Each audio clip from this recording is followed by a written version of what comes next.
परमात्मा की लाठी।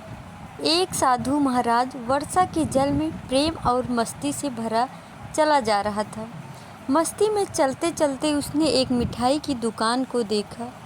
मिठाई की दुकान पर एक कड़ाही में गर्म दूध उबाला जा रहा था और मौसम के हिसाब से दूसरी कड़ाही में गर्मा गर्म जलेबियाँ तैयार हो रही थी।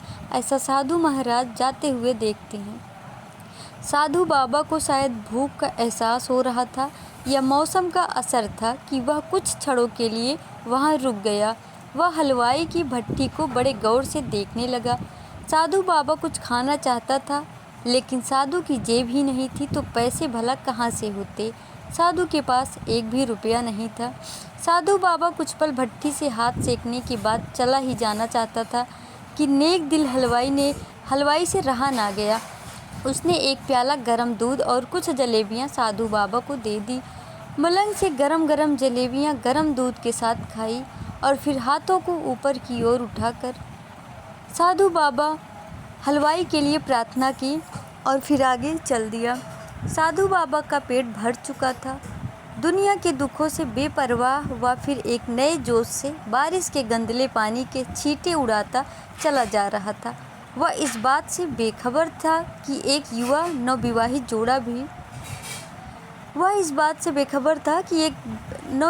जोड़ा वर्षा के जल से बचता बचाता उसके पीछे चला आ रहा है। एक बार इस मस्त साधु ने बारिश के गंदले पानी में जोर से लात मारी। बारिश का पानी उड़ता हुआ सीधा पीछे आने वाली युवती के कपड़ों को भिगो गया। उस औरत के कीमती कपड़े कीचड़ से लथपथ हो चुके थे। उसके युवा पति से यह बात बर्दाश्त नहीं हुई, इसलिए वह आस्तीन चढ़ाकर आगे बढ़ा और साधु बाबा के कपड़ों को पकड़कर खींचकर कहने लगा, अंधा है, तुमको नज़र नहीं आता? तेरी हरकत की वजह से मेरी पत्नी के कपड़े गीले हो गए और कीचड़ से भर गए हैं। ऐसा उस आदमी ने साधु बाबा से कहा। साधु हक्का बक्का सा खड़ा था, जबकि इस युवा को साधु बाबा का चुप रहना नाखुशगवार गुजर रहा था। महिला ने आगे बढ़कर युवा के हाथों से साधु बाबा को छुड़ाना भी चाहा, लेकिन युवा की आंखों से निकलती नफरत की चिंगारी देख वह भी फिर पीछे खिसकने पर मजबूर हो गई और वह भी डर सी गई थी। राह चलते राहगीर भी उदासीनता से यह सब दृश्य देख रहे थे, लेकिन युवा के गुस्से को देखकर किसी में इतनी हिम्मत नहीं हुई कि उसे रोक पाते और आखिर जवानी के नशे में चूर इस युवक ने एक जोरदार थप्पड़ साधु बाबा के चेहरे पर जड़ दिया। उसने एक थप्पड़ साधु बाबा के चेहरे पर दे दिया। बूढ़ा साधु थप्पड़ की ताब न झेलता हुआ लड़खड़ाता हुआ कीचड़ में जा गिरा। युवक ने जब साधु बाबा को नीचे गिरता देखा तो मुस्कुराते हुए वहाँ से चल दिया। बूढ़े साधु ने आकाश की ओर देखा और उसके होठों से निकला, वाह मेरे भगवान, कभी गरम दूध जलेबियाँ और कभी गरम थप्पड़, लेकिन जो तू चाहे मुझे भी वही पसंद है। यह कहता हुआ वह एक बार फिर अपने रास्ते पर चल दिया। दूसरी ओर वह युवा जोड़ा अपनी मस्ती को समर्पित अपनी मंजिल की ओर अग्रसर हो गया। थोड़ी ही दूर चलने के बाद वे एक मकान के सामने पहुंचकर रुका। थोड़ी दूर जाने के बाद वह मकान के सामने पहुंचकर रुका। वह अपने घर पहुंच गए थे। वो युवक अपनी जेब से चाबी निकालकर अपनी पत्नी से हंसी मजाक करते हुए ऊपर घर की सीढ़ियां तय कर रहा था।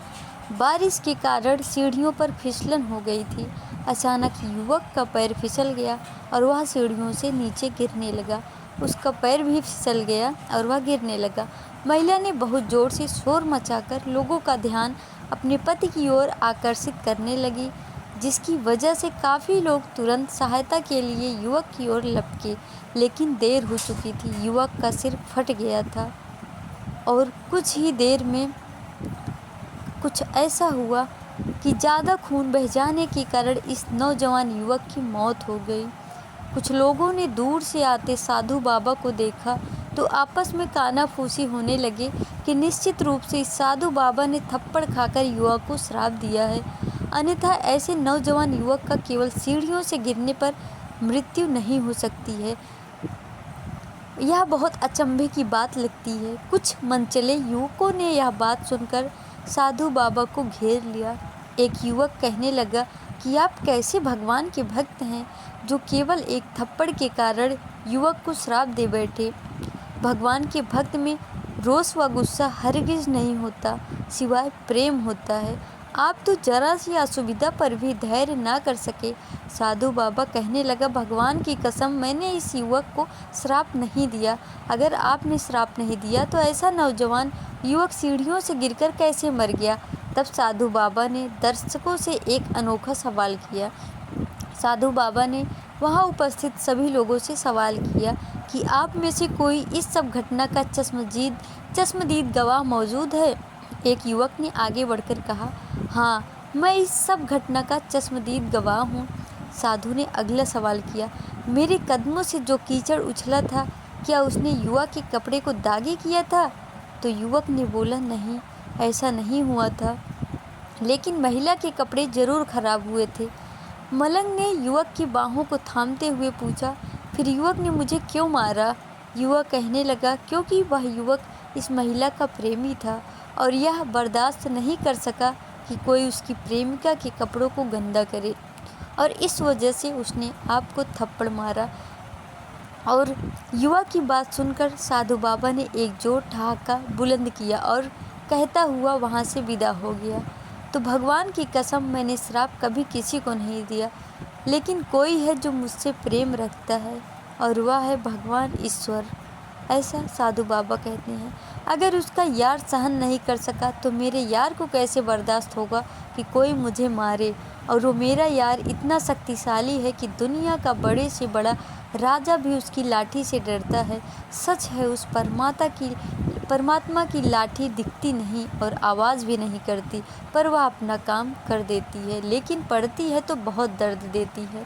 हमारे कर्म ही हमें उसकी लाठी से बचाते हैं, बस कर्म अच्छे होने चाहिए। साधु ने जोर से ठहाका लगाया और बोले कि मेरा भी कोई है जो मुझसे प्रेम करता है, उसे भी मेरी बेइज्जती बर्दाश्त नहीं हुई और उसने अपना काम कर दिया। मेरा प्रेमी है मेरा परमात्मा, जो अपने हर भक्त से बहुत प्रेम करता है। उसकी लाठी ना तो दिखती है ना ही आवाज़ करती है, लेकिन पड़ती बहुत ज़ोर से है और बहुत दर्दनाक होती है। वह किसी को दिखती नहीं है। तो दोस्तों, धन्यवाद। हमारे चैनल को सब्सक्राइब ज़रूर करें जिससे और भी वीडियोज़ मिल सके। थैंक